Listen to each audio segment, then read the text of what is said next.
Good morning class, আমি সন্তু। তোমরা দেখছো the learning expert 2.0 YouTube channel.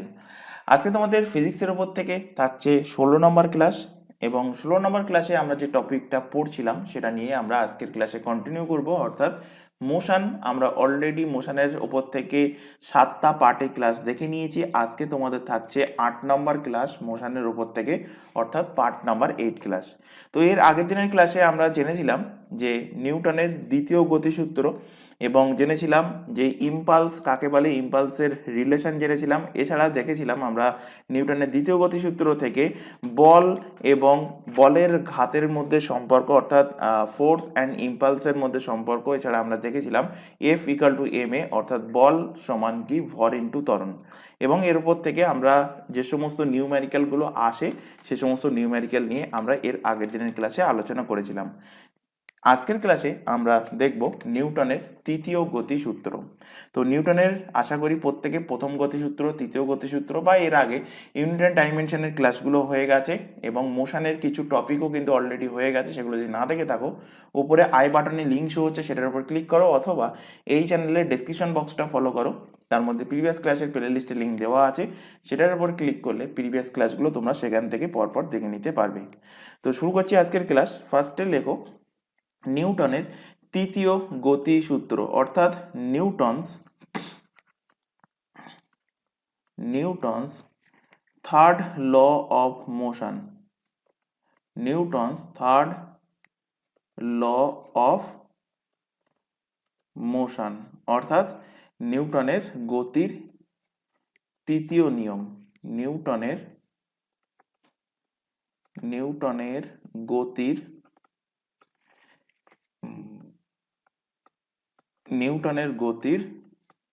তৃতীয় নিয়ম। নিউটনের গতির কি তৃতীয় নিয়ম, third law of motion. Third law of মোশনে কি বলা হয়েছে, কি বলেছেন নিউটন? বলেছেন যে একে ক্রিয়া এবং প্রতিক্রিয়ার নিয়ম বলে। নিউটনের তৃতীয় গতিসূত্রকে কি বলে? ক্রিয়া এবং প্রতিক্রিয়ার নিয়ম। তো লেখো এখানে একে কি বলা হয়। একে বলা হয় ক্রিয়া। আগে লিখে নাও, তারপরে ডিটেলসে বোঝাচ্ছি। একে ক্রিয়া প্রতিক্রিয়ার নিয়ম বলা হয়। ক্রিয়া প্রতিক্রিয়ার, একে কি বলা হয়? ক্রিয়া প্রতিক্রিয়ার নিয়ম বলা হয়। ইংলিশে যারা লিখছো লিখে নিতে পারো, it is also known as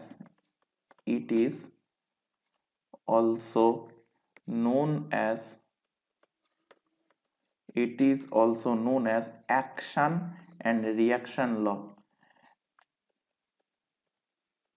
action reaction law, it is also known as action reaction law. একে কি বলা হয়? ক্রিয়া প্রতিক্রিয়ার নিয়ম বলা হয়। ছোটবেলা থেকে আমাদের ক্লাস 8-এ কি 9-এ এখন বর্তমান আছে নিউটনের 3টে গতিসূত্র। তো আমরা সেখান থেকে একটা লাইন মুখস্থ করে এসেছিলাম আমরা। প্রথম গতিসূত্র, সেকেন্ড গতিসূত্র এবং তৃতীয় গতিসূত্র। এর মধ্যে সব থেকে ইজি আমরা যেটা মুখস্থ করতাম সেটা হলো তৃতীয় গতিসূত্র। তো সেটা কি? প্রত্যেক ক্রিয়ার সমান ও বিপরীত প্রতিক্রিয়া আছে। তো এটাও লিখে রাখো এখান থেকে। প্রত্যেক ক্রিয়ার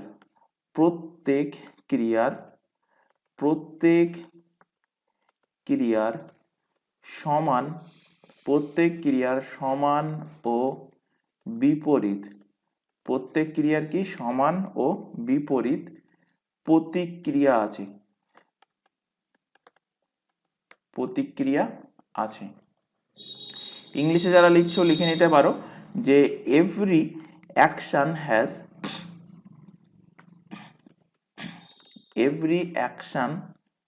has equal and opposite reaction. Equal and opposite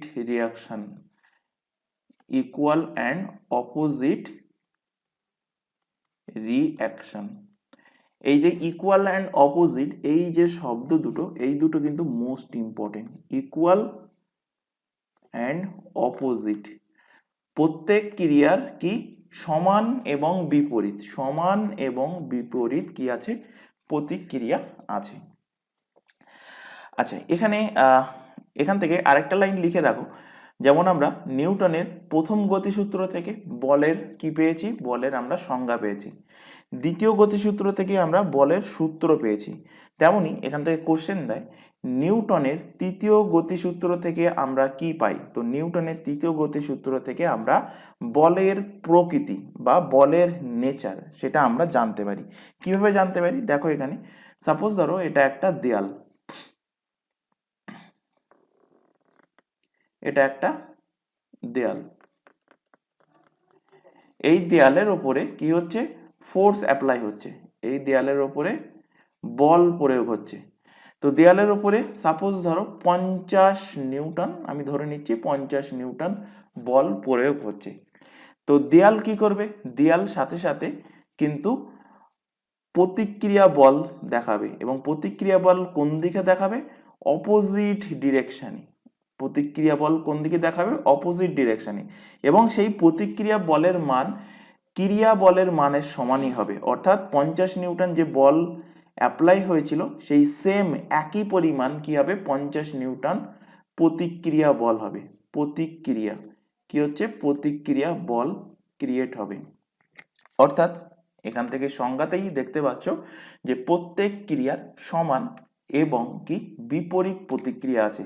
তো সমান অর্থাৎ কি, ভ্যালু কিন্তু সমান, মানে 50 নিউটন যদি ক্রিয়া হয় তাহলে তার প্রতিক্রিয়াও কিন্তু 50 নিউটন হবে, কিন্তু অপোজিট ডিরেকশানে হবে, অপোজিট ডিরেকশানে হবে। অর্থাৎ ক্রিয়া যে ডিরেকশানে হয়েছিল তার ঠিক অপোজিট ডিরেকশানে হবে। তাহলে আমরা এখান থেকে কি জানতে পারছি, নিউটনের তৃতীয় গতিসূত্র থেকে আমরা বলের নেচার কেমন, বলের প্রকৃতি কেমন, বা বলতে পারো বলের ডিরেকশনের ব্যাপারেও আমরা জানতে পারছি। তো এখানে লিখে রাখো যে নিউটনের তৃতীয় গতিসূত্র থেকে, নিউটনের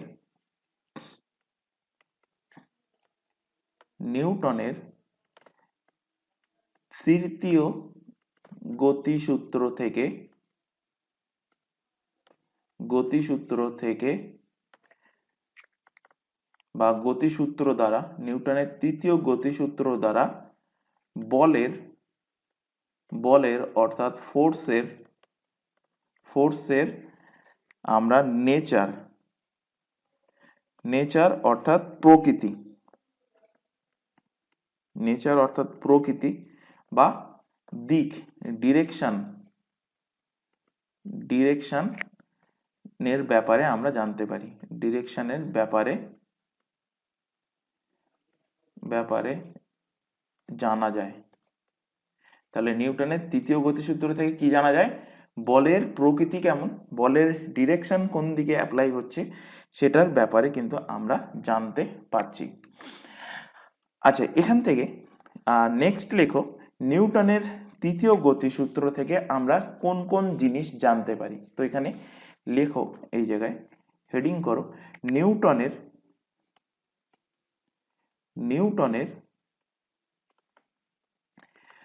নিউটনের গতির তৃতীয় নিয়ম থেকে আমরা দুটো জিনিস জানতে পারি। তৃতীয় নিয়ম থেকে আমরা দুটো জিনিস জানতে পারি, দুটো বিষয়ে জানতে পারি, দুটো জিনিস আমরা জানতে পারি।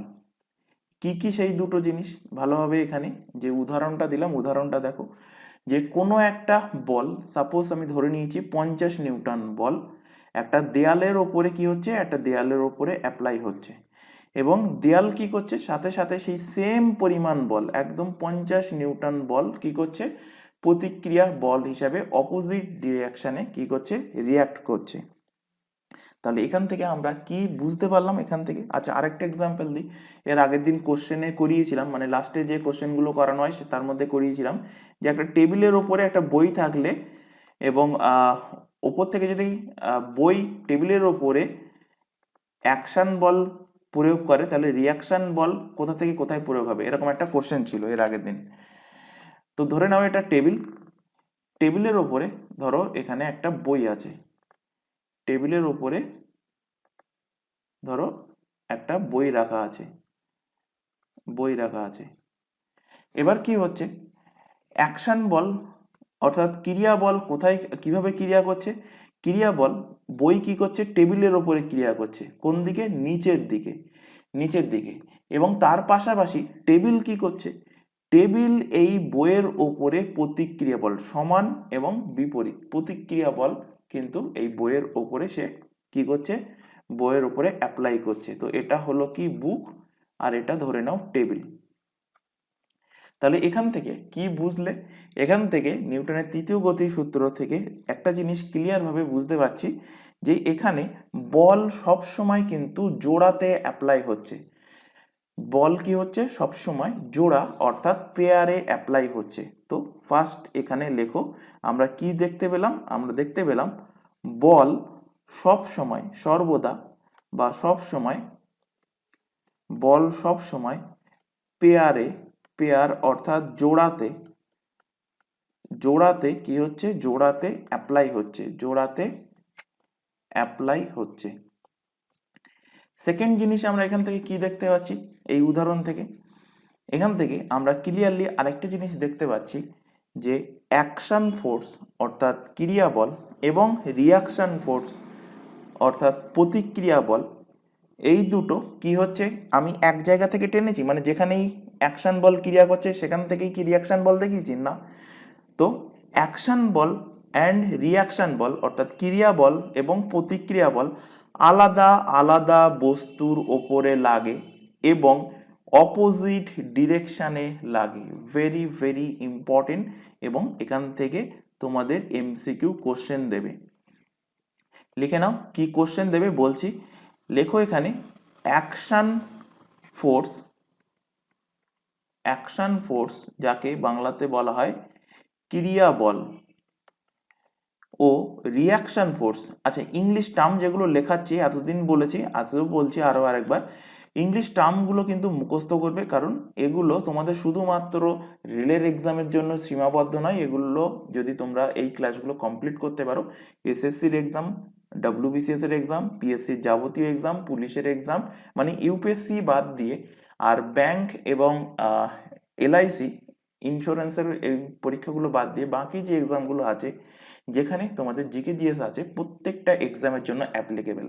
এবং আরেকটা কথা বলি রাখি যে যারা আগামী বছর 2025-এ জিএনএম এএনএম জিএনএম এর এক্সামের জন্য, মানে যেটার West Bengal joint entrance exam নেয় এবং সেখানে তোমরা ভালো রকম জানো যে সেখানে সব থেকে ভাইটাল, মানে তোমাদের এক্সামের মধ্যে ভাইটাল দুটো সাবজেক্ট, একটা হলো লাইফ সায়েন্স মানে বায়োলজি, আর একটা হলো ফিজিক্স। তো এই দুটো মানে এইগুলো, এই ক্লাসগুলো যদি তোমরা পুরোটা কমপ্লিট করতে পারো প্রত্যেকটা এক্সাম, মানে এএনএম জিএনএম এক্সাম আর যে এক্সামের নামগুলো বললাম প্রত্যেকটা এক্সামে তোমরা সহজে এর উপর থেকে যদি কোশ্চেন আছে সহজে অ্যান্সার করতে পারবে। তো এখান থেকে দেখো কি বলছিলাম, অ্যাকশন ফোর্স অ্যান্ড আরেকটা বললাম কি reaction force, action force reaction force, ক্রিয়া বল এবং প্রতিক্রিয়া বল, ক্রিয়া বল এবং প্রতিক্রিয়া বল আলাদা আলাদা বস্তুর ওপর অ্যাপ্লাই হয়, আলাদা আলাদা আলাদা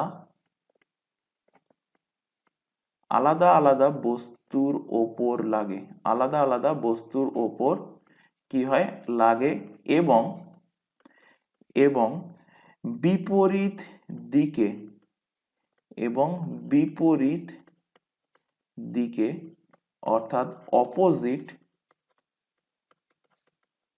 অপোজিট ডিরেকশন,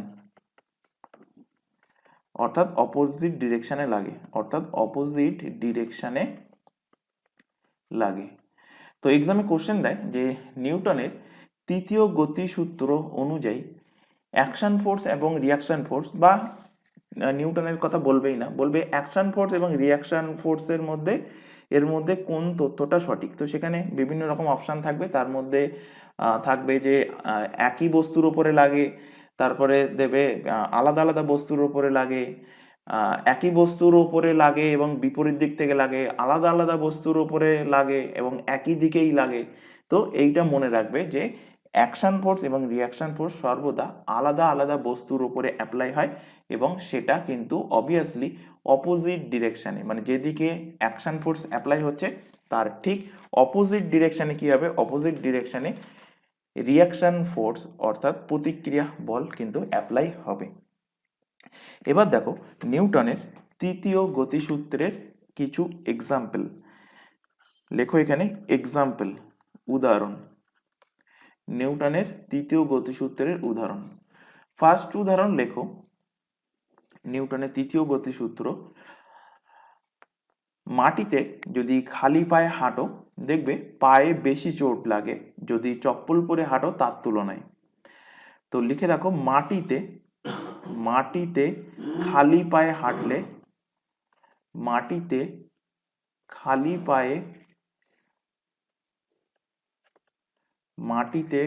পায়ে হাঁটলে পায়ে চোট লাগে, পায়ে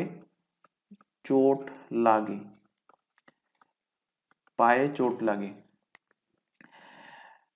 সেকেন্ডলি লেখো এখানে যে জলে লাফানোর ফলে মাটিতে কেন চোট লাগবে, মাটিতে যখন তুমি খালি পায়ে হাঁটছো তখন তোমার পায়ের দ্বারা কি হচ্ছে, ক্রিয়াবল মাটির উপরে অ্যাপ্লাই হচ্ছে এবং মাটি যে ক্রিয়াবলটা তুমি মাটির উপরে অ্যাপ্লাই করছো সমান প্রতিক্রিয়া বল হিসেবে তোমার পায়ের উপরে অ্যাপ্লাই করবে, ফলে খালি পা থাকলে অবভিয়াসলি চোট লাগবে। সেকেন্ড লেখো যে জলে লাফানোর ফলে শরীরে যে চোট লাগে, জলে লাফানোর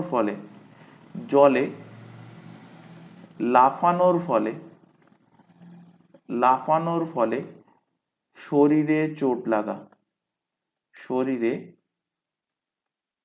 চোট লাগা, এটাও কিসের উদাহরণ, নিউটনের তৃতীয় গতিসূত্রের উদাহরণ। 3 নম্বর লেখো, রকেটের লঞ্চ হওয়া, রকেটের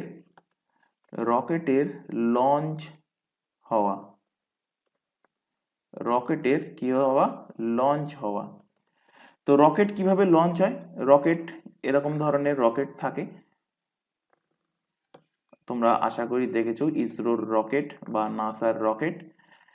তো এরকম রকেট থাকবে, রকেটের পিছনে দেখবে রকেট লঞ্চ হওয়ার আগে জ্বালানি জ্বালানো হয় এবং জ্বালানি জ্বালানোর ফলে এখান থেকে যে ধোঁয়া বা যে গ্যাসটা নির্গত হয় সেই গ্যাসটা কি করে বায়ুর উপরে ফোর্স কোন দিকে অ্যাপ্লাই করে, ক্রিয়া বল কোন দিকে অ্যাপ্লাই হয়, নিচের দিকে অ্যাপ্লাই করে এবং বায়ুর সাথে সাথে সমান এবং বিপরীত দিকে প্রতিক্রিয়া বল কিন্তু অ্যাপ্লাই করে, যার ফলে রকেট কি হয়, মাটি ছেড়ে ওপরের দিকে উড়ে যায়। তো রকেটের লঞ্চ হওয়া এটাও কিসের উদাহরণ, রকেটের লঞ্চ হওয়া এটাও কিন্তু নিউটনের তৃতীয় গতিসূত্রের উদাহরণ।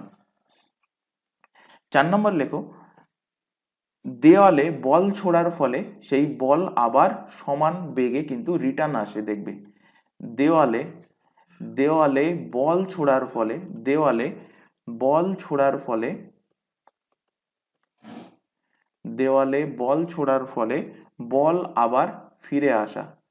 বল আবার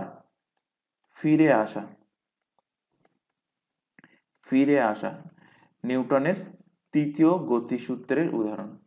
5 নম্বর লিখে রাখো, নৌকা থেকে লাফানোর ফলে নৌকা পিছনের দিকে সরে যাওয়া, নৌকা থেকে লাফানোর ফলে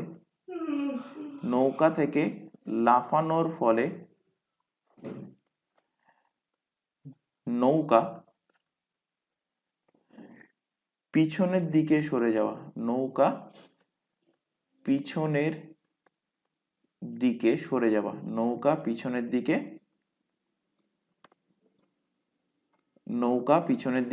যাওয়া।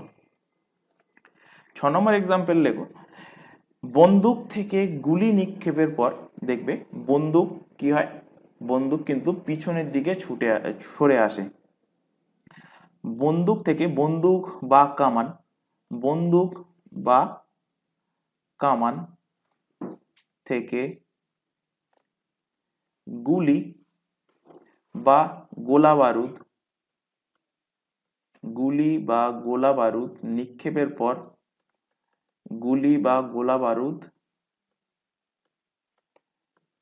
নিক্ষেপের পর বন্দুকের বা কামানের পিছনে সরে আসা, বন্দুকের বা কামানের পিছনে আসা, কামানের কি পিছনে আসা, পিছনের দিকে সরে আসা, কিসের উদাহরণ? এই নিউটনের তৃতীয় গতিসূত্রের উদাহরণ, নিউটনের কি তৃতীয় গতিসূত্রের উদাহরণ। এবার ছোটবেলায় একটা জিনিস মনে করে দেখো, যে ছোটবেলায় তুমি স্কুলে যখন ছিলে বা কোথাও প্রাইভেট টিউটারের কাছে পড়তে গেলে তোমার নিশ্চয়ই কেউ না কেউ কানের নিচে একটা থাপ্পড় লাগিয়েছে। তো এই থাপ্পড় মারার ফলে তোমার গালে যেমন চোট লাগছে এবং তার পাশাপাশি তোমার হাতেও কিন্তু চোট লাগবে। যে মারছে তার হাতেও চোট লাগে, যার মারছে তার তার গালেও কিন্তু চোট লাগে। তো এটাও কিসের উদাহরণ? এটাও হলো নিউটনের তৃতীয় গতিসূত্রের উদাহরণ। তো 7 নম্বর দিয়ে লিখে রাখো। আচ্ছা, তার আগে এখানে একটা তোমাদের ইনফরমেশন দেওয়ার আছে। তোমরা এখন যে ক্লাসটা দেখছো সেটা RRB NTPC 2024 prelim and mains special ফিজিক্সের ক্লাস। এর পাশাপাশি তোমরা আদার্স যে এক্সামের নামগুলো দেখতে পাচ্ছ, যেমন পিএসসি ক্লার্কশিপ মিসেলেনিয়াসের মেন্স। আচ্ছা, এখানে একটুখানি বলে রাখি, পিএসসি ক্লার্কশিপ এবং মিসেলেনিয়াসের মেন্সের ক্লাস তোমাদের শুরু হবে 1 ডিসেম্বর থেকে ক্লাসটা শুরু হবে। এবং তার পাশাপাশি আদার্স যে এক্সামের নামগুলো দেখতে পাচ্ছ, প্রত্যেকটা এক্সামের জন্য ক্লাস চলছে, পুলিশের এক্সাম, এসএসসির এক্সাম। তো এই ক্লাসগুলো চলছে আমাদের দুটো ইউটিউব চ্যানেল মিলিয়ে সম্পূর্ণ ফ্রিতে কিন্তু ক্লাস প্রোভাইড করা হচ্ছে। দুটো ইউটিউব চ্যানেল মিলিয়ে সম্পূর্ণ ফ্রিতে লাইভ ক্লাস প্রোভাইড করা হচ্ছে। লাইভ ক্লাস অ্যাটেন্ড না করতে পারলে ক্লাস থেকে যায় রেকর্ডেড ফরম্যাটে, সুতরাং রেকর্ডেড হিসেবে পরবর্তীতে তোমরা তোমাদের সময় মতো কিন্তু ক্লাসগুলো দেখে নিতে পারবে। তবে প্রত্যেকের কাছে একটা ছোট রিকোয়েস্ট থাকছে, কেউ এই চ্যানেলের কোনো ক্লাসকে ডাউনলোড করে দেখবে না, এটা আমাদের তরফ থেকে তোমাদের কাছে একটা রিকোয়েস্ট থাকছে। আর এই প্রত্যেকটা এক্সামের জন্য আমাদের আলাদা হোয়াটসঅ্যাপ ব্যাচ ওপেন করা আছে। হোয়াটসঅ্যাপ ব্যাচে যুক্ত হওয়ার একটাই বেনিফিট, সেখান থেকে তোমরা সমস্ত রকম ইনফরমেশান পেয়ে যাবে, রুটিন পেয়ে যাবে, ক্লাসের লিঙ্কগুলো পেয়ে যাবে, এক্সাম ওরিয়েন্টেড যাবতীয় গুরুত্বপূর্ণ ইনফরমেশান পেয়ে যাবে। তো হোয়াটসঅ্যাপ ব্যাচে যুক্ত হতে চাইলে কী করতে হবে? নিচে যে হোয়াটসঅ্যাপ নাম্বারটা তোমাদের সামনে ডিসপ্লে হচ্ছে, এই নাম্বারে শুধুমাত্র হোয়াটসঅ্যাপে মেসেজ করে আমাদেরকে ইনফর্ম করবে যে তোমরা কোন ব্যাচে বা কোন এক্সামের জন্য প্রিপারেশান নিতে চাও, বা কোনো কোয়ারিজ থাকলেও সেটা তোমরা জানতে চাইতে পারো। তো তোমাদের আরেকটা কথা, তোমরা কেউ এই নাম্বারে নর্মাল কল বা ভিডিও কল করবে না, শুধুমাত্র হোয়াটসঅ্যাপ মেসেজ করেই আমাদেরকে ইনফর্ম করবে এবং তোমাদের রিকোয়ারমেন্ট অনুযায়ী নির্দিষ্ট ব্যাচে কিন্তু তোমাদেরকে অ্যাড করিয়ে নেওয়া হবে। এছাড়া এখন তোমরা যে চ্যানেলে ক্লাসটা দেখছো তার নাম দ্য লার্নিং এক্সপার্ট 2.0। এই চ্যানেলেই প্রতিটা এক্সামের জন্য পেয়ে যাবে GK GS, current affairs, reasoning and ইংলিশের ক্লাস সম্পূর্ণ ফ্রিতে এই চ্যানেল থেকে। এবং আরআরবি এনটিপিসি স্পেশাল যে ম্যাথের ক্লাসটা, সেটাও তোমরা পেয়ে যাবে এই চ্যানেল থেকে। এটা বাদ দিয়ে বাকি সমস্ত এক্সামের জন্য ম্যাথের ক্লাস প্রোভাইড করা হচ্ছে আমাদের নতুন channel maths by Santosh sir YouTube চ্যানেলে। তো চ্যানেলটা যেহেতু নতুন, চ্যানেলের লিঙ্ক আমরা এই ক্লাসের ডেসক্রিপশন বক্সের মধ্যে দিয়ে রেখেছি, সেটার উপরে ক্লিক করলে তোমরা ডেসক্রিপশন বক্স থেকে সেই লিঙ্কের উপর ক্লিক করলে আমাদের নতুন চ্যানেলটা ভিজিট করে নিতে পারবে।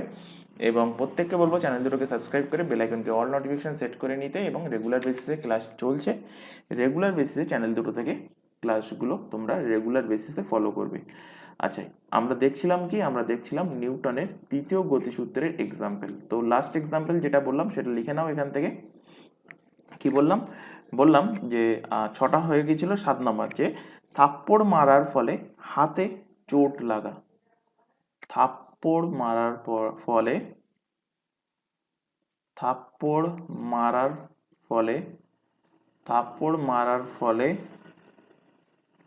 হাতে চোট লাগা, থাপ্পড় মারার ফলে হাতে চোট লাগা। এবং 8 নম্বর লিখে রাখো, ফুটবলকে পা দিয়ে মারার ফলে পায়ে চোট লাগা, ফুটবলকে পা দিয়ে মারার ফলে পায়ে চোট লাগা,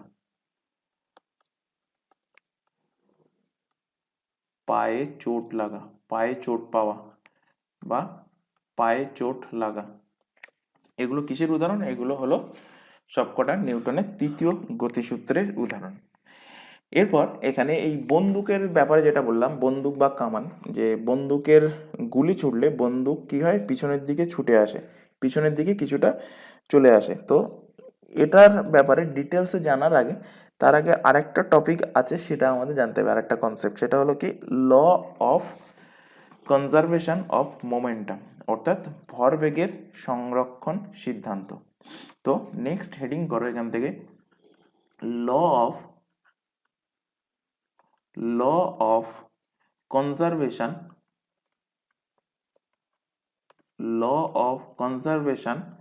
of momentum, law of conservation of momentum, law of conservation of momentum, অর্থাৎ ভরবেগের সংরক্ষণ সিদ্ধান্ত, ভরবেগের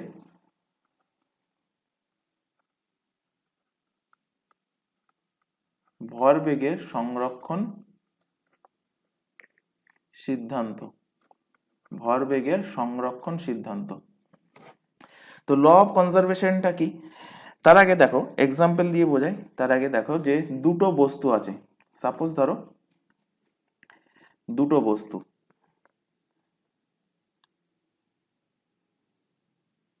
একটা বস্তু এবং এটা হলো আরেকটা বস্তু, দুটো বস্তু। তো প্রথম বস্তুর ভর আমি ধরে নিচ্ছি m1 এবং দ্বিতীয় বস্তুর ভর আমি ধরে নিচ্ছি m2। প্রথম বস্তুর ভর ধরে নিচ্ছি কি m1 এবং দ্বিতীয় বস্তুর ভর কি m2, এবং বস্তু দুটোকে ওপরে কি করা হলো, সরল রেখা বরাবর বল প্রয়োগ করা হলো। তো বল কোন দিক প্রয়োগ হচ্ছে, ধরি আমি এই দিকেই বল প্রয়োগ হচ্ছে, এই বস্তুর উপরেও এই দিকে বল প্রয়োগ হচ্ছে, ফোর্স অ্যাপ্লাই হচ্ছে কোন দিকে, এই দিকে, এরও ফোর্স অ্যাপ্লাই হচ্ছে এইদিকে, কি বরাবর, সরল রেখা বরাবর, লিনিয়ার, সরল রেখা, সরল রেখা বরাবর, সরল রেখা বরাবর বল প্রয়োগ হচ্ছে, সরল রেখা বরাবর কি হচ্ছে, সরল রেখা বরাবর বল অ্যাপ্লাই হচ্ছে, বল প্রয়োগ হচ্ছে। তো সরলরেখা বরাবর যদি বল অ্যাপ্লাই হয়, তাহলে এখানে প্রথম বস্তুর ক্ষেত্রে কিছু না কিছু প্রাথমিক বেগ ছিল, তো আমি ধরে নিচ্ছি প্রাথমিক বেগ u1, এবং দ্বিতীয় বস্তুর ক্ষেত্রে ধরে নিচ্ছি প্রাথমিক বেগ ছিল কি u2। তো এখান থেকে তিনটে কন্ডিশন আসে। ফার্স্ট কন্ডিশন কি, first condition, condition number 1, first condition, condition number 1, first condition, first condition কি, যদি u1 এর মান, u1 কি, u1 হলো বেগ, u1 এর মান যদি ছোট হয় u2 এর থেকে, অর্থাৎ যদি u1 এর মান আমি ধরে নিই যে 8 মিটার পার সেকেন্ড, আর u2 এর মান আমি ধরে নিচ্ছি 16 মিটার বা 12 মিটার পার সেকেন্ড, তাহলে কি u1 এর মান u2 এর থেকে কি হচ্ছে, u2 এর থেকে ছোট হচ্ছে। তাহলে সেই ক্ষেত্রে এই প্রথম বস্তুটা যদি এবং দ্বিতীয় বস্তু দুটোই কি একই সরলরেখা, দুটোই একই সরলরেখা বরাবর কিন্তু বল প্রয়োগ করা হচ্ছে, মানে একই সরলরেখা বরাবর কিন্তু তাদের উপরে বল প্রয়োগ করা হচ্ছে। তো প্রথম বস্তুটা কি দ্বিতীয় বস্তুর উপরে ধাক্কা মারবে, ধাক্কা কি লাগবে, না ধাক্কা লাগবে না, কারণ কি প্রথম বস্তুর বেগ কিন্তু দ্বিতীয় বস্তুর অপেক্ষা কম, অর্থাৎ u1 এর মান u2 এর থেকে যদি ছোট হয়, তাহলে কি হচ্ছে, তাহলে কিন্তু কোনো রকম ধাক্কা লাগবে না, ধাক্কা লাগবে, ধাক্কা লাগবে না, ধাক্কা লাগবে না, অর্থাৎ ইংলিশে কলিশন, ধাক্কা লাগাকে কি বলা হয়, কলিশন হবে না, কোনো প্রকার কলিশন কিন্তু হবে না, ধাক্কা লাগবে না, অর্থাৎ কোনো প্রকার কিন্তু কলিশন হবে না। সেকেন্ড কন্ডিশন, 2 নম্বর কন্ডিশন, যদি এই দুটোর বেগ আমি সেম করে দিই, অর্থাৎ প্রথমটা 8 মিটার পার সেকেন্ড বেগ ছিল, দ্বিতীয়টারও বেগ 8 মিটার পার সেকেন্ড, এবং এই দুটোর মাঝখানে নির্দিষ্ট দূরত্ব ছিল, এবং দুটোর উপরেই একই সরলরেখা বরাবর বল প্রয়োগ করা হলো, ওই একই দিকেই, মানে যেদিকে অ্যারো চিহ্ন করা আছে সেই দিকেই বল প্রয়োগ করা হলো। তো u1 এর ভ্যালু যদি u2 এর সমান হয়, অর্থাৎ প্রথমটার বেগও 8 মিটার পার সেকেন্ড, দ্বিতীয় বস্তুর বেগও কি 8 মিটার পার সেকেন্ড। তাহলে প্রথম বস্তুটা গিয়ে, অর্থাৎ এই বস্তুটা গিয়ে এই বস্তুকে কি ধাক্কা মারবে? না, ধাক্কা মারবে না। এখানেও কি হচ্ছে? এখানেও কিন্তু ধাক্কা মারছে না, অর্থাৎ কলিশন হচ্ছে না। তো আমি এখানে ডট ডট দিয়ে দিলাম। 3 number condition, third condition. Third condition কি? থার্ড কন্ডিশন হলো যে u1 এর মানের থেকে যদি u2 এর মান বেশি হয়, u1 এর মান যদি u2 এর থেকে বেশি হয়, অর্থাৎ প্রথমটার বেগ যদি দ্বিতীয়টার বেগের থেকে বেশি হয়, তো সাপোজ আমি ধরে নিলাম প্রথমটার বেগ 10 মিটার পার সেকেন্ড এবং দ্বিতীয় বস্তুর বেগ 8 মিটার পার সেকেন্ড, তাহলে এই ক্ষেত্রে প্রথম বস্তুটা দ্বিতীয় বস্তুকে ধাক্কা মারবে যদি ওই একই সরলরেখা বরাবর একই দিকে যদি বল প্রয়োগ করা হয়? তাহলে অ্যান্সার কি হবে? অ্যান্সার হবে হ্যাঁ, ধাক্কা মারবে। কেন ধাক্কা মারবে? কারণ প্রথম বস্তুটার বেগ দেখো বেশি। প্রথম বস্তুটার, এটা আমি কিন্তু ধরে নিয়েছি জাস্ট বোঝানোর জন্য, প্রথম বস্তুটার বেগ 10 মিটার পার সেকেন্ড ধরে নিয়েছি, দ্বিতীয় বস্তুটার বেগ 8 মিটার পার সেকেন্ড ধরে নিয়েছি, অর্থাৎ দ্বিতীয় বস্তু থেকে প্রথম বস্তুর বেগ বেশি। তো কোনো এক সময় প্রথম বস্তুটা কিন্তু দ্বিতীয় বস্তুকে ধাক্কা মারবে, অর্থাৎ এখানে কি হচ্ছে? এখানে কিন্তু ধাক্কা লাগছে। ধাক্কা কি হবে? ধাক্কা লাগবে, অর্থাৎ কি হবে? কলিশন হবে। কলিশন হবে, ধাক্কা লাগছে, অর্থাৎ এখানে এসে কি হচ্ছে? কলিশন হচ্ছে। এবার এখান থেকে আরেকটা নেক্সট কনসেপ্ট, এই যে ধাক্কা লাগছে, ধাক্কা লাগার ফলে আমি বোঝাচ্ছি কি জিনিসটা? বোঝাচ্ছি ভরবেগের সংরক্ষণ সিদ্ধান্ত। তো ধাক্কা লাগার ফলে বেগ আবার একটা নতুন একটা বেগ হবে, কারণ আগে একটা বেগ ছিল 10 মিটার পার সেকেন্ড, সাপোজ ধরো 10 মিটার পার সেকেন্ড বেগে বস্তুটা যাচ্ছিল এবং দ্বিতীয় বস্তুটা 8 মিটার পার সেকেন্ড বেগে দ্বিতীয় বস্তুটা যাচ্ছিল। তো যদি এই বস্তুটা দ্বিতীয় বস্তুকে ধাক্কা মারে, তো এর ফলে কি হবে? এর ফলে দ্বিতীয় বস্তুটার বেগ বেড়ে যাবে এবং প্রথম বস্তুটার বেগ কিন্তু কমে যাবে। এটা তোমরা একটা সহজ এক্সাম্পল বাড়িতে করে দেখতে পারো। যদি কাঁচের যে গুলি, আমাদের টাইম পিরিয়ডে অনেকে কাঁচের গুলি খেলতো, কাঁচের গুলির ক্ষেত্রে তো দুটো কাঁচের গুলিকে একটা মোটামুটি সেম বেগে এগিয়ে দেবে এবং দ্বিতীয়টার বেগ একটু যদি জোর করে দাও, দেখবে জোর করে দিলে এবং একই সরলরেখা বরাবর যদি যায়, তো দেখবে যে আফটার কলিশন মানে ধাক্কা লাগার পরে দ্বিতীয় যেটা আস্তে আস্তে যাচ্ছিল সেটা এবার জোরে ছুটছে এবং প্রথমটার বেগ স্লো হয়ে গেছে।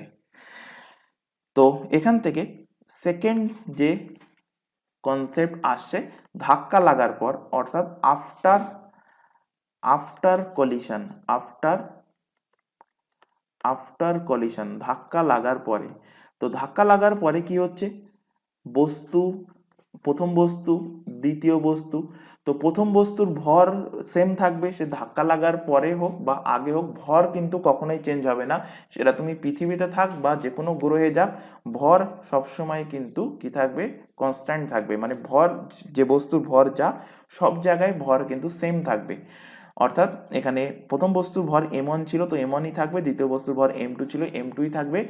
এখানে বেগটা চেঞ্জ হয়ে যাবে, u1 চেঞ্জ হয়ে যাচ্ছে v1 এবং u2 চেঞ্জ হয়ে যাচ্ছে, ধরে নিচ্ছি v2, কি হয়ে যাচ্ছে? v2 হয়ে যাচ্ছে এবং বল ওই একই দিকেই প্রয়োগ হচ্ছে, ফোর্স এই দিকে, এরও ফোর্স ওই একই দিকেই প্রয়োগ হচ্ছে।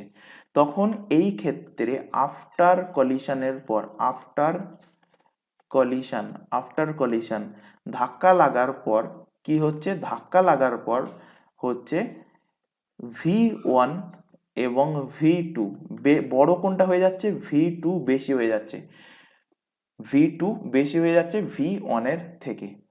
অর্থাৎ এই বলটা যখন গিয়ে এখানে এর গায়ে এইভাবে ধাক্কা মারবে, তো প্রথম বলের বেগ আগে বেশি ছিল u1, আমি ধরে নিয়েছিলাম কি u1 গ্রেটার দ্যান u2।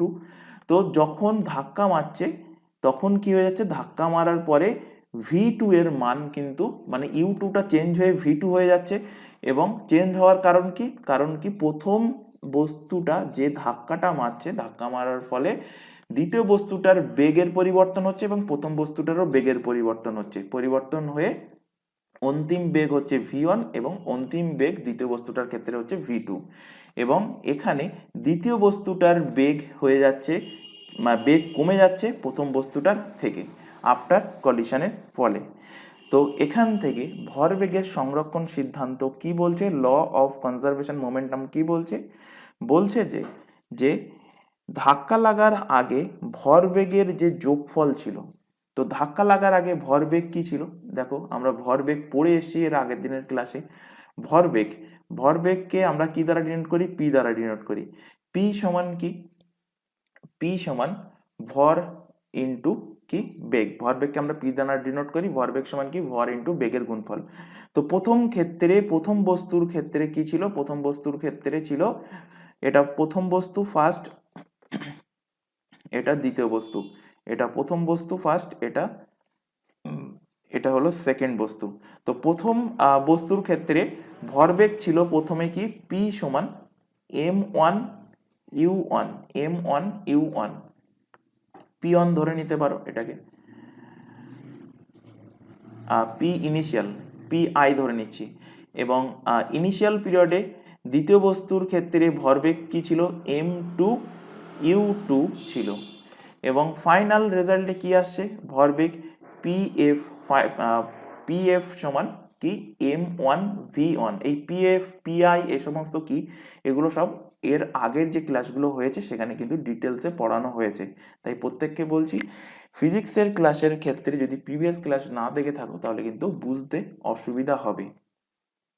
এবং এখানে এই বস্তুর ক্ষেত্রে সেকেন্ড বস্তুর ক্ষেত্রে ফাইনাল ভরবেগ কত হচ্ছে, m2v2। তো ল অফ কনজারভেশন কি বলছে, ল অফ কনজারভেশন বলছে ধাক্কা লাগার আগে ভরবেগের সমষ্টি বা ভরবেগের যোগফল এবং ধাক্কা লাগার পরে ভরবেগের যোগফল কি হবে, ইকুয়াল হবে, সমান হবে।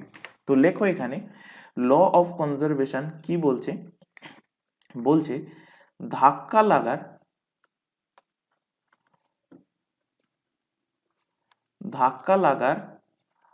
আগের ভরবেগের যোগফল,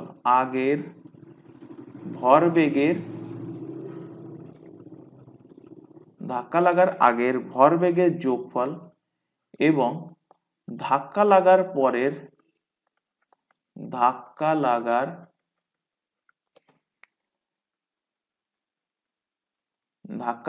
পরের ভরবেগের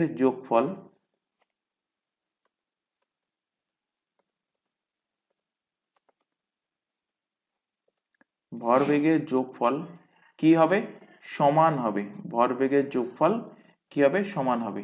তাহলে ধাক্কা লাগার আগের ভরবেগের যোগফল কি ছিল, দেখো ধাক্কা লাগার আগে ভরবেগ কি ছিল, m1u1 আর m2u2। তো এই দুটোকে যোগ করো, m1u1 ছিল এবং m2u2 ছিল। তো ধাক্কা লাগার আগে ভরবেগের যোগফল এবং ধাক্কা লাগার পরের ভরবেগের যোগফল, দেখো ধাক্কা লাগার পরের ভরবেগ m1v1 m2v2। তো ধাক্কা লাগার পরের ভরবেগের যোগফল কি হচ্ছে, m1v1 প্লাস m2v2।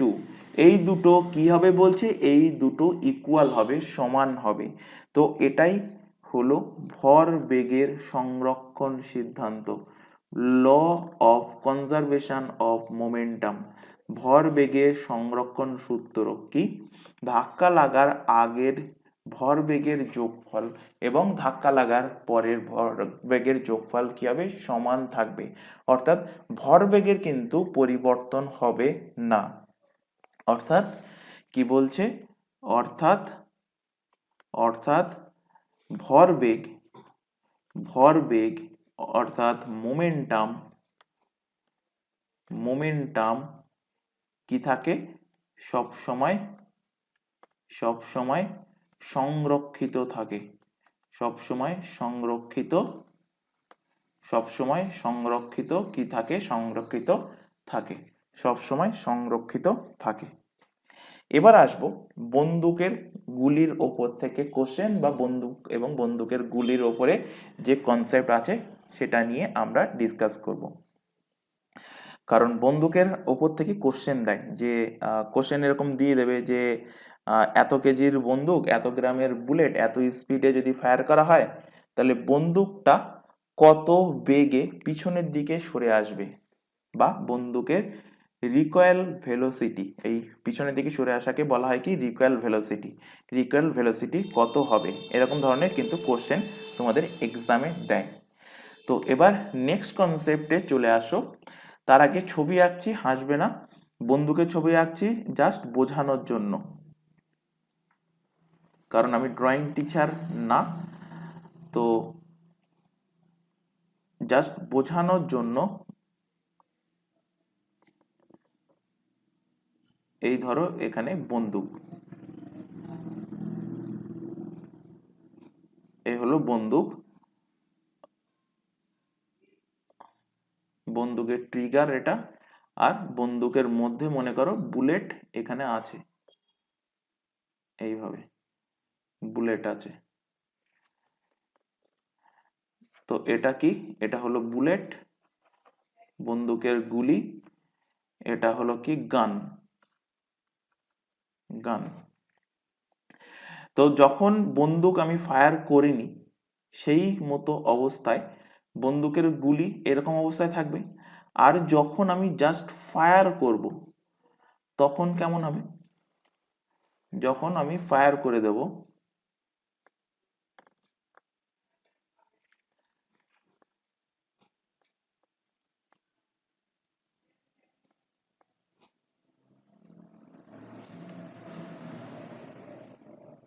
যখন আমি ফায়ার করে দেব তখন কি হচ্ছে, গুলিটা বন্দুক থেকে আলাদা হয়ে বেরিয়ে যাচ্ছে,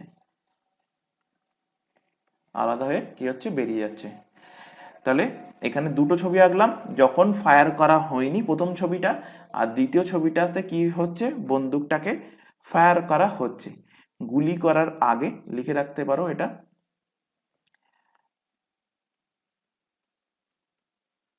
গুলি করার আগে, গুলি করার আগে বা গুলি ছোড়ার আগে, আর এটা গুলি করার পর, গুলি করার পর। কনসেপ্ট ভালোভাবে শুনবে, কারণ এখানে একটু মনোযোগ সহকারে যদি না শোনো তাহলে কিন্তু জিনিসটা বুঝতে অসুবিধা হবে। তো দুটো ছবি এঁকেছি, ফার্স্ট কন্ডিশন হলো গুলি করার আগে এবং সেকেন্ড কন্ডিশন হলো গুলি করার পর। তো প্রথমে গুলি করার আগে আমি ধরছি যে বন্দুকের ভর, বন্দুকের শুধুমাত্র বন্দুকের ভর, মানে খালি বন্দুকের ভর, খালি বন্দুক মানে তাতে গুলি ছিল না যখন, তখন আমি ধরে নিচ্ছি খালি বন্দুকের ভর। খালি বন্দুকের ভর আমি ধরছি এম, বড় হাতের এম দ্বারা আমি ডিনোট করছি। গুলির ভর, গুলির ভর, গুলির ভরকে আমি ধরছি ছোট হাতের এম দ্বারা, গুলির ভরকে আমি ছোট হাতের এম দ্বারা ডিনোট করছি। বন্দুকের বেগ, বন্দুকের বেগ,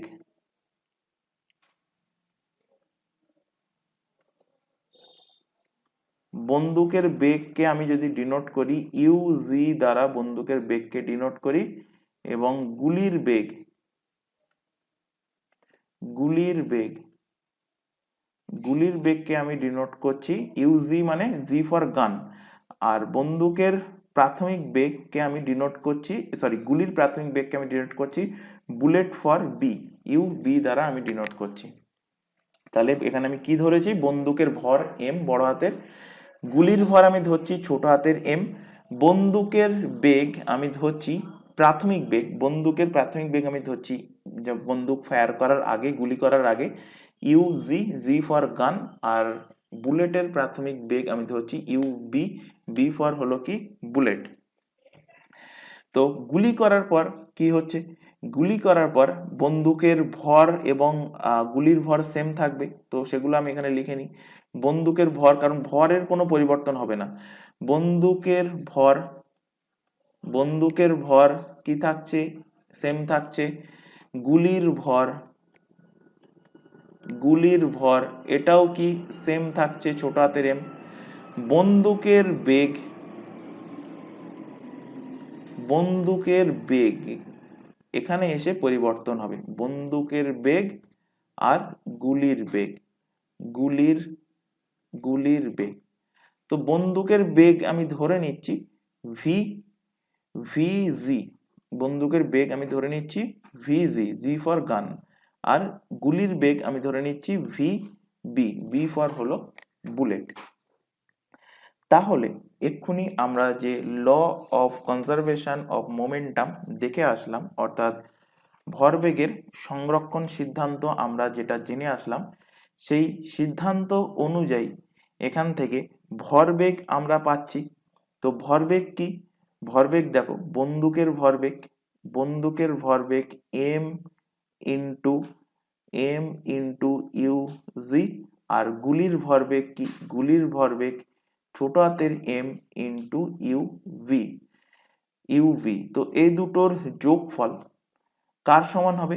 গুলি করার পর যে বন্দুকের ভরবেগ এবং গুলির ভরবেগের যোগফলের সমান হবে, সেটাই বলা আছে ভরবেগের সংরক্ষণ সিদ্ধান্তে, যেটা আমরা এক্ষুনি এইমাত্র জেনে আসলাম। তো এখান থেকে পেয়ে যাবে যে বন্দুকের গুলি করার পর বন্দুকের ভরবেগ কত হচ্ছে? বন্দুকের ভরবেগ হবে এম ইন্টু ভিজি, এবং গুলির ভরবেগ কত হচ্ছে?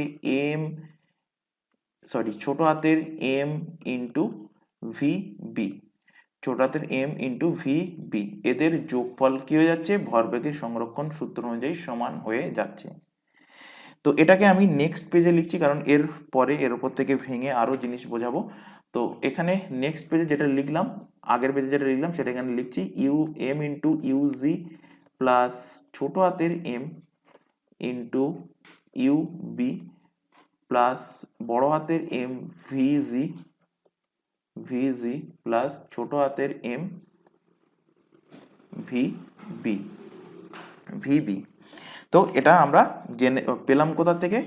ভরবেগের সংরক্ষণ সূত্র অনুযায়ী আমরা পেয়ে গেলাম এখান থেকে M into UG plus M into UB equal to M into VG plus M into VB. এটা ডিটেলসে বোঝাচ্ছি কারণ এখান থেকে কিন্তু এক্সামে কোশ্চেন দেয়, নিউমেরিক্যাল আসে, সেই কারণে ডিটেলসে বোঝাচ্ছি। যেগুলো দরকার পড়বে না পরবর্তীতে, মোশনের ওপরে এখনো তোমাদের প্রজেক্টাইল মোশন বাকি আছে, সার্কুলার মোশন বাকি আছে, সেখানে শুধুমাত্র সূত্র মুখস্থ করলে হবে, সেখানে সূত্র প্রমাণ দেয় না বা এখানেও দেবে না, জাস্ট এর উপর থেকে নিউমেরিক্যাল আসে বলে সেই কারণে এখান থেকে বোঝানো হচ্ছে। তো এখানে দেখো, এখানে নেক্সট লিখলাম কি এম ইন্টু ইউজি প্লাস ছোট হাতের M into UV equal to M into VG plus M into কি ভিডি। এবার দেখো, গুলি করার আগে এখানে বন্দুক কি ছিল? স্থির অবস্থায় ছিল। বন্দুক কি ছিল? বন্দুক কিন্তু স্থির অবস্থায় ছিল। তো বন্দুক যখন স্থির অবস্থায় ছিল, বুলেট কি ছিল? বুলেটটাও কিন্তু স্থির অবস্থায় ছিল। তো স্থির অবস্থায় যখন থাকছে তখন বেগ কি হবে? স্থির অবস্থায় যখন থাকছে বেগ কি হবে? তো বেগ অবভিয়াসলি জিরো হবে। বন্দুকের বেগ জিরো, যখন ফায়ার করা হয়নি, 0 মিটার/সেকেন্ড। গুলির বেগ, তখন গুলি কি হচ্ছে? গুলি বন্দুকের মধ্যেই স্থির অবস্থায় আছে, গুলি কিন্তু আগে পিছে কোথাও হয়নি, অর্থাৎ গুলির বেগও কি? গুলির বেগও কিন্তু 0 মিটার/সেকেন্ড। অর্থাৎ যখন আমি বন্দুকটাকে ফায়ার করিনি তখন বন্দুকের বেগ এবং বন্দুকের মধ্যে থাকা বুলেটের বেগ কি হচ্ছে? 0 হচ্ছে। যখন ফায়ার করব তখনই তো বন্দুকের একটা বন্দুকের একটা বেগ হবে এবং ফায়ার গুলির একটা বেগ হবে, সেটা গুলি করার পর। কিন্তু গুলি করার আগে তো কোনো বেগ ছিল না, তারা স্থির ছিল। তো এখান থেকে বন্দুকের বেগ আমরা স্থির অবস্থায় থাকার জন্য বন্দুকের বেগ আমরা পেলাম কি 0, এবং গুলির বেগও 0। তো জিরোগুলো যদি আমরা এখানে পুট করি তাহলে এম ইন্টু 0 প্লাস ছোট হাতের M into 0 equal to M into VG M into VB. তো এখানে 0 মানে টোটালটাই, মানে 0-র সাথে গুণ হওয়া মানে আলটিমেট, এখানে 0 plus 0 equal to M into VG plus ছোট হাতের এম ইন্টু ভিবি। তো এখান থেকে নেক্সট লাইনে সমানের এপাশে ওপাশে নিয়ে আসলে এম ইন্টু ভিজি ইকুয়াল টু ছোট হাতের এম ইন্টু কি হচ্ছে ভি বি। ভিজি ইকুয়াল টু আমরা বলতে পারি, আচ্ছা মাইনাস আসছে, এম ইন্টু ভিজি সমানের আর এক সাইডে থাকলে minus M into V B. তো এখান থেকে আমরা বলতে পারি যে ভিজি ইকুয়াল টু কি minus M into VB by কি বাই বড় হাতের এম, বাই বড় হাতের এম, বাই কি বড় হাতের এম। তো এখান থেকে আরেকটা সূত্র চলে আসছে, সেটা কি ভিজি মানে কি, ভিজি মানে বন্দুকের, ভিজি সমান কি ধরেছিলাম দেখো, বন্দুকের অন্তিম বেগ। তো বন্দুকের অন্তিম বেগ যখন গুলি ফায়ার করছো, বন্দুকও কি সামনের দিকে ছুটে যাবে? নিশ্চয়ই না। বন্দুক কি হবে, বন্দুক কিন্তু পিছনের দিকে আসবে আর গুলি যাবে সামনের দিকে। কেন? কারণ নিউটনের তৃতীয় গতিসূত্র, প্রত্যেক ক্রিয়ার সমান এবং বিপরীত প্রতিক্রিয়া আছে। তো গুলি সামনের দিকে এগোচ্ছে, বন্দুক পিছনের দিকে। এবার তোমাদের মনে কোশ্চেন জাগবে যে একটুখানি আগেই বুঝিয়েছি ক্লাসের শুরুতে, যে কোনো একটা দেয়ালের ওপরে যদি 50 নিউটন বল যদি ক্রিয়া করে, তাহলে দেয়ালও কি করবে, প্রতিক্রিয়া বল হিসেবে 50 নিউটন বল কিন্তু প্রতিক্রিয়া বল হিসেবে রিটার্ন করবে। তাহলে বুলেটটা যদি 20 মিটার পার সেকেন্ড বেগে যদি সামনের দিকে এগিয়ে যায়, এই কোশ্চেনটা সবার মধ্যে আসবে, তাহলে বন্দুকও কি 20 মিটার পার সেকেন্ড বেগে পিছনের দিকে সরে আসবে? না, নিশ্চয়ই সরবে না। কেন সরবে না? কারণ একটা বুলেট এর ভর, আমি সাপোজ যদি ধরি এর ভর 100 গ্রাম, তাহলে সেখানে দেখবে বন্দুকের ভর হয়ে যায় 2 কেজি, অর্থাৎ ভর কিন্তু বেশি হচ্ছে। ভর কি হচ্ছে, ভর বেশি হচ্ছে, এবং ভর বেশি হওয়ার জন্য কি হচ্ছে, ভর বেগের সংরক্ষণ সূত্র অনুযায়ী ভর বেশি হওয়ার জন্য সেইটা কি হচ্ছে, ভরের মধ্যে ক্যাপচার হয়ে যাচ্ছে। অর্থাৎ বলতে চাইছি যে আচ্ছা এখান থেকেই আমি যেগুলো লিখেছি সেইটা দিয়েই আমি উদাহরণ এখানে বোঝাচ্ছি, তাহলে ক্লিয়ার হয়ে যাবে যে কেন বন্দুকটা পিছনের দিকে কম স্পিডে এগোয়। কেন? মানে রিকয়েল ভেলোসিটি কেন কম হয়? কারণ হলো আমরা জানি যে বন্দুকের ভরবেগ, তো বন্দুকের ভরবেগ কত, 20 মিটার, আমি ধরে নিচ্ছি যে 20 মিটার পার সেকেন্ড বেগে পিছনের দিকে, যদি 20 মিটার পার সেকেন্ড, আমি ওটা ধরে নিচ্ছি এক্স মিটার পার সেকেন্ড বেগে, ইন্টু বন্দুকের ভর কত, 2 কেজি। আর গুলির ভর কি হবে, ভরবেগ যেহেতু সমান থাকবে সংরক্ষণ সূত্র অনুযায়ী, তো ভরবেগটাকে আমি সমান করছি। তো গুলির ভর কত, গুলির ভর 100 গ্রাম, তো 100 গ্রাম মানে 0.1 কেজি।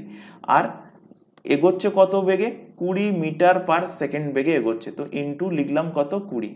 এখান থেকে 2x সমান কত হচ্ছে, 2x সমান, এখান থেকে পয়েন্ট উঠে গেলে 0 কেটে যাচ্ছে, 2x সমান 2, x সমান কত হচ্ছে, 1 হচ্ছে, অর্থাৎ 1 মিটার পার সেকেন্ড বেগে বন্দুকটা পিছনের দিকে সরে আসছে। সেটাই কিন্তু আমরা পেয়ে গেলাম ভর বেগের সংরক্ষণ সূত্র অনুযায়ী। তো যেহেতু বন্দুকের ভর বেশি, সেই কারণে বন্দুকটা কিন্তু পিছন দিকে কম যাবে, মানে রিকয়েল ভেলোসিটি, প্রতিফলিত বেগ, রিকয়েল ভেলোসিটিকে বাংলায় বলা হয় কি, প্রতিফলিত বেগ কিন্তু কম হবে। আশা করি বোঝাতে পেরেছি। তো এখানে প্রতিফলিত বেগের, বন্দুকের প্রতিফলিত বেগের আমরা সূত্র পেলাম কি, রিকয়েল ভেলোসিটি। এই যে সূত্রটা পেলাম, এটা কি পেলাম, রিকয়েল ভেলোসিটি পেলাম, অর্থাৎ প্রতিফলিত বেগ। কি পেলাম, প্রতিফলিত বেগ, রিকয়েল ভেলোসিটি কি পেলাম, VG equal to minus M into VB by M. এখানে মাইনাস সাইন কেন আসছে? মাইনাস সাইন আসার কারণ হলো বন্দুকটা পিছনের দিকে কি করছে, পিছনের দিকে সরে আসছে, সেই কারণে এখানে সাইনটা কি আসছে, সাইনটা কিন্তু মাইনাস আসছে। তো মাইনাস সাইন, নেগেটিভ সাইন আসার অর্থ হলো, এখানে লিখে রাখতে পারো যে এখানে নেগেটিভ সাইন,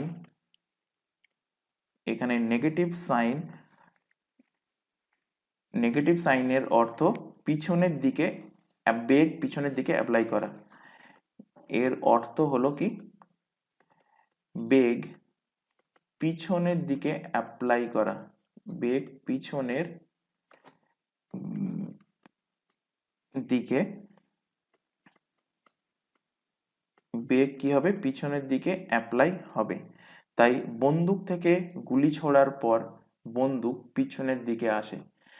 কারণ আশা করি বোঝাতে পেরেছি যে বন্দুক থেকে বা কামান বা কামান জাতীয় জিনিস থেকে গোলা বারুদ ছোড়ার পর কেন সেটা পিছনের দিকে আসে, এবং পিছনের দিকে যে বেগে কামানের গোলা বারুদ যাচ্ছে বা বন্দুকের গুলি যাচ্ছে সেই বেগে কেন ফিরে আসে না, সেটাও আমি এখানে একটা এক্সাম্পল দিয়ে বুঝিয়েছি। কারণ হলো একটাই, ভরবেগের সংরক্ষণ সূত্র অনুযায়ী। এবার এর উপর থেকে নিউমেরিক্যাল কেমন আসে সেটা এখান থেকে লেখো, কোশ্চেন লেখো, একটা কোশ্চেন লেখো, কারণ ক্লাস অনেকটা লেন্দি হয়ে গেছে। লেখো এখানে, একটি 10 কেজি এর বন্দুক থেকে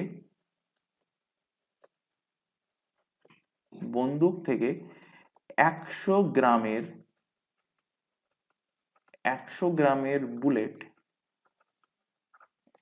গ্রামের বুলেট 10 মিটার পার সেকেন্ডে 10 মিটার পার সেকেন্ড বেগে 10 মিটার পার সেকেন্ড বেগে বার হয়, তাহলে ওই বন্দুকের প্রতিফলিত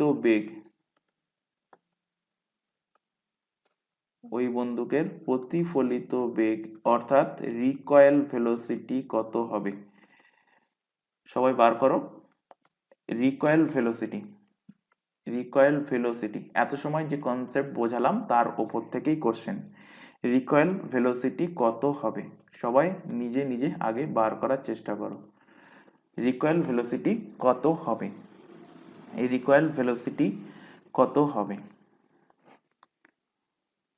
এখনো কিন্তু তোমাদের নিউটনের তৃতীয় গতিসূত্র ছাড়া এখনো আরো দুটো টপিক বাকি, প্রজেক্টাইল মোশন, আরেকটা বাকি আছে তোমাদের সার্কুলার মোশন। তো এই দুটো নিয়ে আর দুটো ক্লাস হবে। তো দুটো ক্লাসের মধ্যে তোমাদের মোশন যে চ্যাপ্টার আছে সেই চ্যাপ্টারটা টোটালটাই কিন্তু তোমাদের কমপ্লিট হয়ে যাবে। আশা করি প্রত্যেকে আগের ক্লাসগুলো রিভাইজ করছো নির্দিষ্ট দিন অন্তর। তো এখানে কি কি বলেছে সেগুলো আগে লিখে নাও। এখানে বন্দুকের ভর, তো বন্দুকের ভর আমি ধরেছিলাম কি বড় হাতের এম, তো বড় হাতের এম এর ভ্যালু 10 কেজি এখানে বলা আছে। ছোট হাতের এম মানে বন্দুকের গুলির ভর, দেখো বুলেটের ভর বলে দিয়েছে কত, 100 গ্রাম। তো এখানে লেখো 100 গ্রাম। আচ্ছা, সবসময় একটা জিনিস করবে যে যে ইউনিটগুলো দেওয়া থাকবে, মানে এখানে দেখো ভর 10 কেজি দেওয়া আছে বন্দুকের, আর বুলেটের ভর 10 গ্রাম দেওয়া আছে, তো এককগুলোকে সেম করে নেবে ফার্স্টেই। তো 100 গ্রামকে যদি আমি কেজিতে নিয়ে যাই তাহলে কত হবে, 0.1 কেজি, 0.1 কেজি। তারপর এখানে দেখো বলছে যে অন্তিম বেগ কার বলেছে, বুলেটের বেগ বলেছে, অর্থাৎ ভিবি এর ভ্যালু বলে দিয়েছে কত, 10 metre per second, 10 metre per second বলে দিয়েছে। বার করতে বলেছে ভিজি এর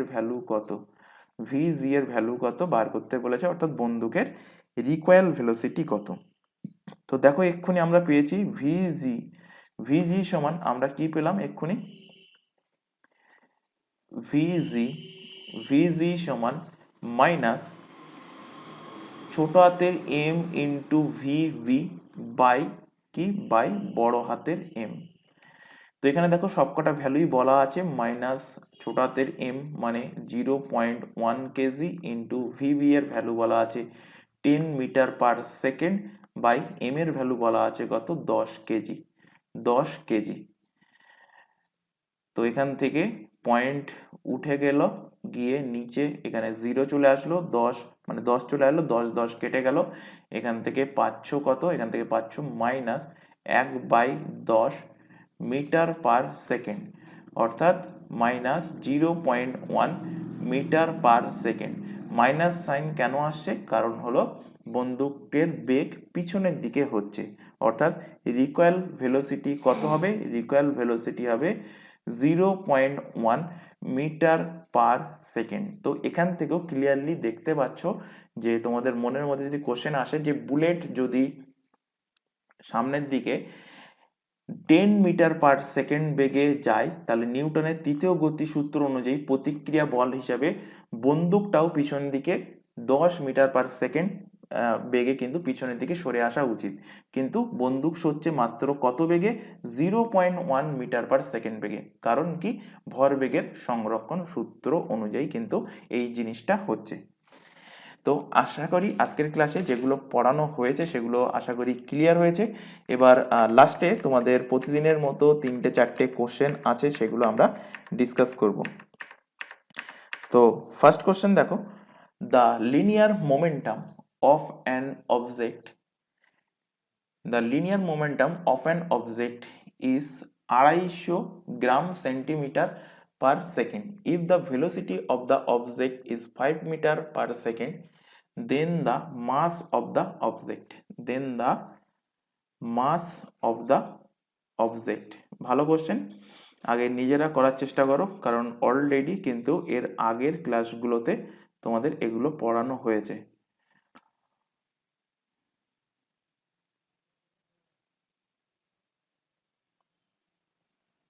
নিজেরা কোশ্চেন অ্যান্সার করে চট জলদি অ্যান্সার করো।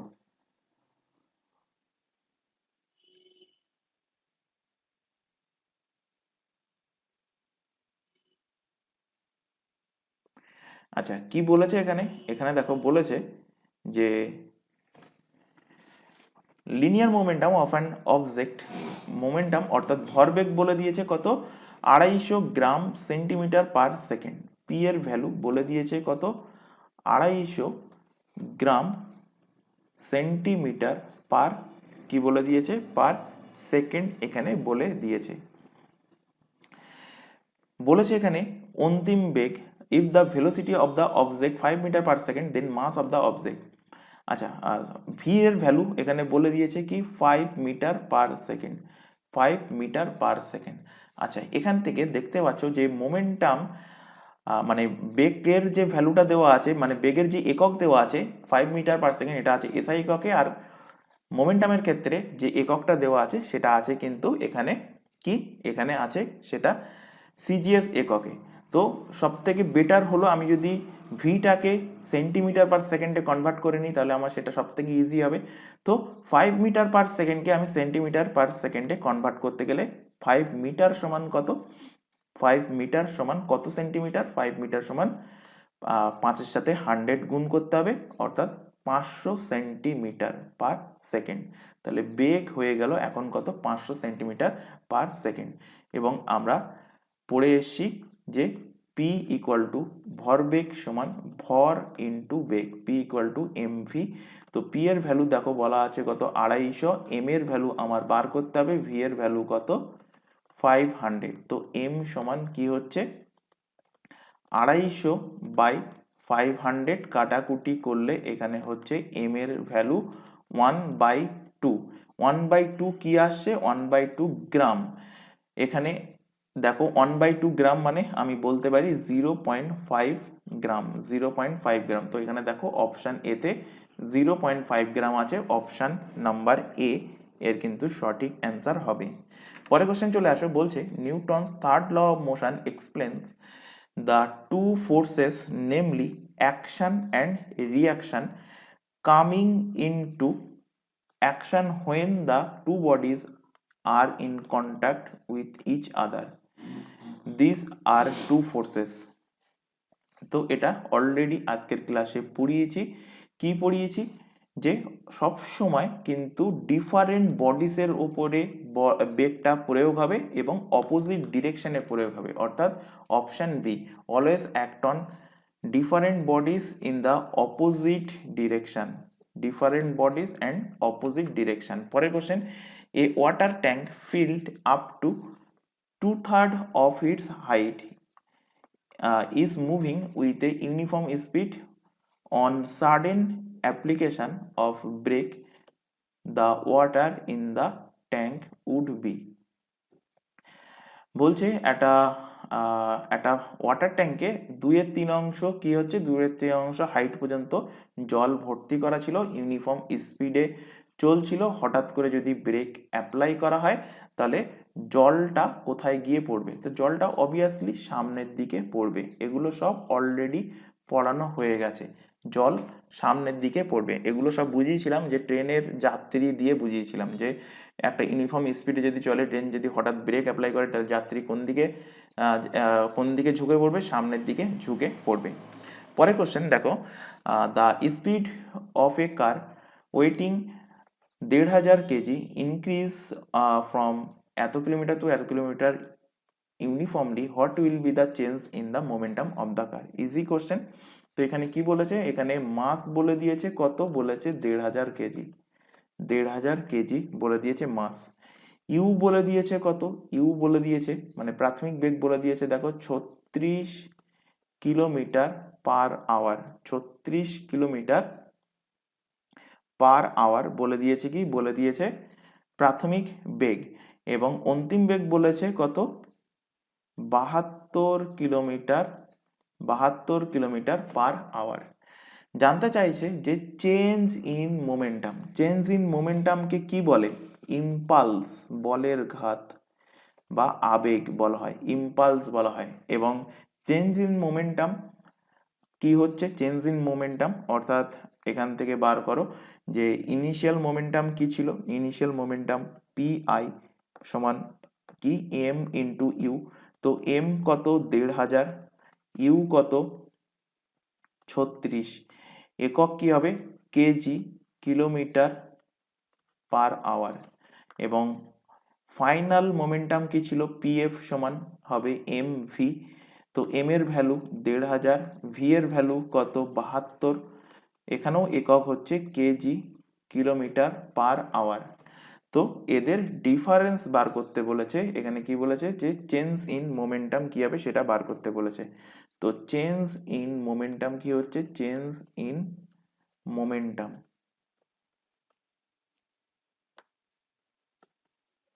Change in momentum. তো চেঞ্জ ইন মোমেন্টাম সমান final momentum minus initial momentum. Final momentum কি ছিল? 1500, সরি 1500, হ্যাঁ 1500 ইন্টু 72 মাইনাস ইনিশিয়াল মোমেন্টাম ছিল কি 1500 ইন্টু কত? 36। তো এখান থেকে 1500 আমি যদি কমন নেই, কমন নিলে ব্র্যাকেটের মধ্যে থাকবে 72 মাইনাস কত? 36, 1500 ইন্টু কত হচ্ছে? 36, 1500 ইন্টু 36। এবার অপশানের দিকে চলে আসো যে একক কি দেওয়া আছে। 1500 ইন্টু 36, এখানে একক কি ছিল? এখানে একক ছিল KG, KG kilometre per hour, KG kilometre per hour. তো এখানে 1500-এর সঙ্গে আমি 36 যদি গুণ করি তাহলে 15000 কোনো মতেই আসবে না। তো অপশান এ এখান থেকে কেটে গেল। তাহলে আমাকে বাকি যে অপশানগুলো আছে সেখানে দেখো কিলোমিটারটা কি আছে, মানে এককটা কি আছে লাস্টে? মিটার পার সেকেন্ড, বেগের একক মিটার পার সেকেন্ড আছে। তো আমি এই কেজি কিলোমিটার পার আওয়ারকে মিটার পার সেকেন্ডে কনভার্ট করার চেষ্টা করব। তো এখানে আমি লিখছি 1500 ইন্টু কি ছিল? 36 কেজি কিলোমিটার পার আওয়ার।